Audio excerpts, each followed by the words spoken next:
Early in the program, we spoke about Thursday's Democratic debate, but we didn't mention, well, a few names, one of which was Bill de Blasio, and there's a reason for that. He didn't even qualify, as his poll numbers are a big goose egg. Dom, he has more.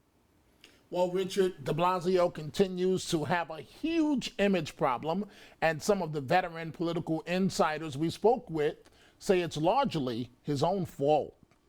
Peter City from Lindsay. Up on his office wall, George Arzt proudly shows us his personal collection of historic mementos from different campaigns going back decades.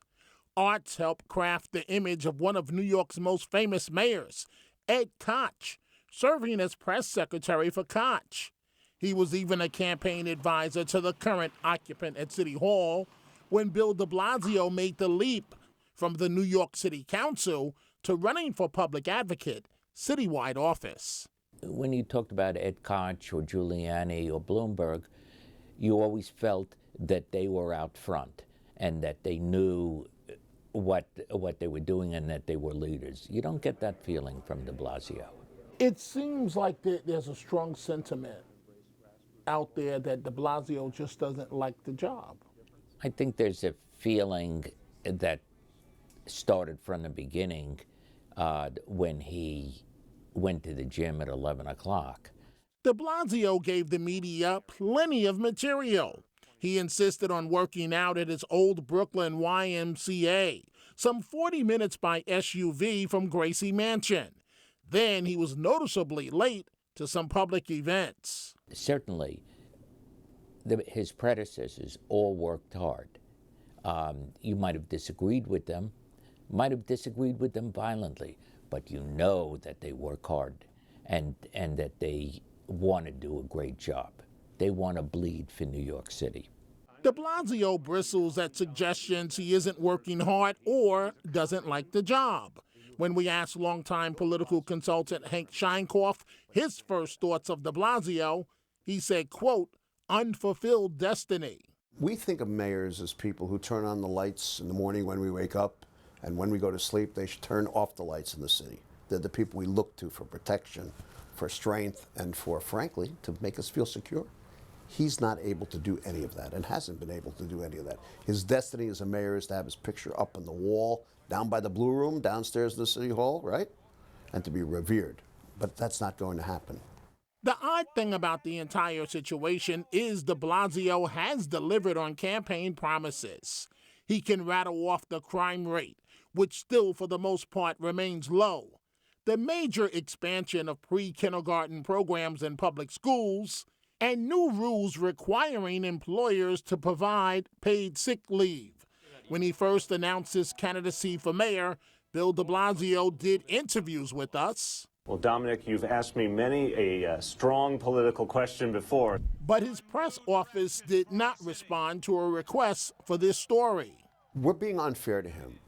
He never was an administrator. He never really did that. You know, mayor's a great administrator who rises to the moment.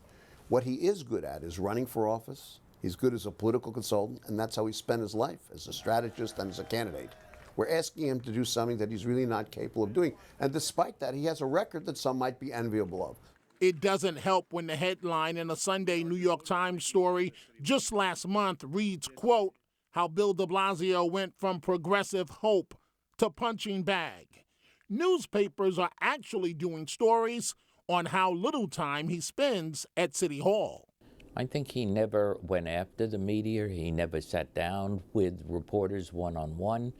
He has always been rather abrupt at press conferences, and the reporters basically don't like him.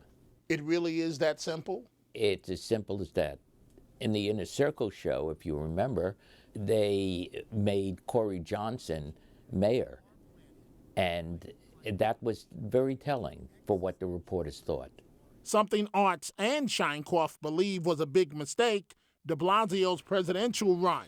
De Blasio running for president was an awful idea at a terrible time, at a moment in history where he should have been at home, capturing the glory and manufacturing his destiny for the future by taking credit for the things he'd done. Simply, you know, it was Don Quixote-ish type of journey, and he couldn't win. You had two progressive candidates out front in Bernie Sanders and Elizabeth Warren. He wasn't going to get anywhere near them. Did it burnish his image? No, I think his image is more negative now than before. I think he made a rather crucial mistake, because in coming back to New York, what's it going to be like? Everyone's going to be taking pot shots because he's a lame duck without the clout that he once had. I would have gotten out of the race already, not wait for the October debate to see if I could make it or not. He's delayed the obvious, and I just feel that it's a matter of dignity right now. Your dignity counts more than this race. Mike, obviously, at least from some of the political conoscenti, not a lot of love for de Blasio. He's always been, some people call him the accidental mayor. For transparency purposes, you were with the Christine Quinn camp at the time, and most people thought she was going to be the mayor, and a lot of things not worth revisiting may have led to that not happening. That said, has he always had, from your vantage point, a misplaced sense of self and self-importance, or did he see that there was no other play? He had to get outside the confines of the 5 boroughs and figure out his next play, which was national. To me, so many of his problems have been self-inflicted. Yeah, well, you know, Bill de Blasio has always had the sense of, you get what I want, but that's not what I want. I want something else. And so he's never been satisfied with being mayor, I don't think. He's very good, and I think some of the interviews Dom did speak to this. He's very good at campaigns. He's very good at elections. I don't think governing is the thing that he's most interested in. I think he's interested in politics. And so even when he, was running for mayor, he sort of thought, if you watch both the campaign in 2013, the way he engages with reporters in Q&As, there's always this sort of condescension in educating and lecturing, by which he tries to explain to people how they don't understand what they're even asking. And so he's always had this sort of sentiment about him.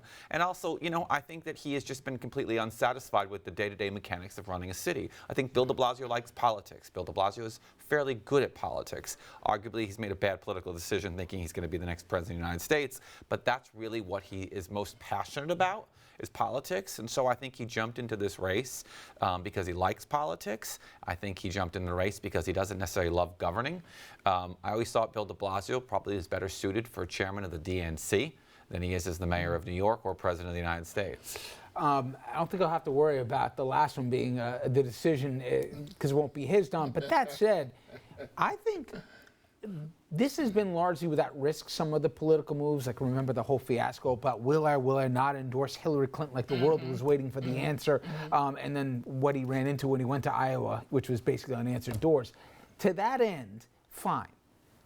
But I see a vulnerable mayor right now, and he has misplayed his hand in a few different ways, and he doesn't have a ton of allies outside of communities of color that'll give him a pass on this one. Am I reading this wrong here? Does he have an easy road? Or no, you're reading it as a matter of fact, you're being a gentleman, you're being nice. Because quoting George Arzt from the story, one of the mistakes in running for president is that he's now a lame duck 2 years out, and to quote Arzt again, people are now going to take pot shots at him and criticize him, fairly or not.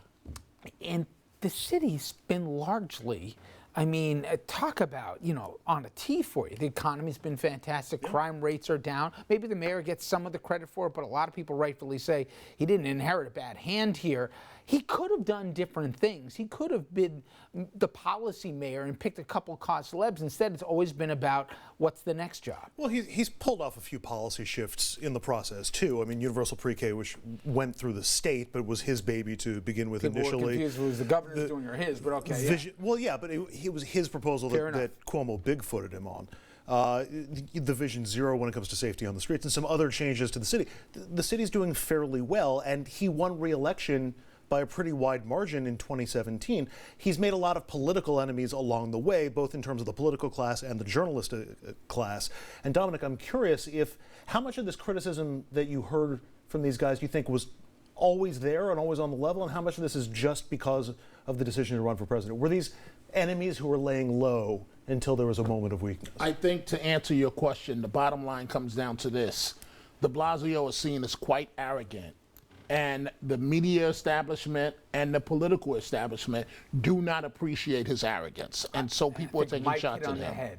The patronizing, that you always felt patronized because you had the temerity to ask a question. You know what I mean? Anyway, all right. When we come back, yet another controversy involving the president and Russia, and this one involves classified intel, a high-level spy in Moscow, and a whole lot of questions and concerns about whether or not our president can keep a secret.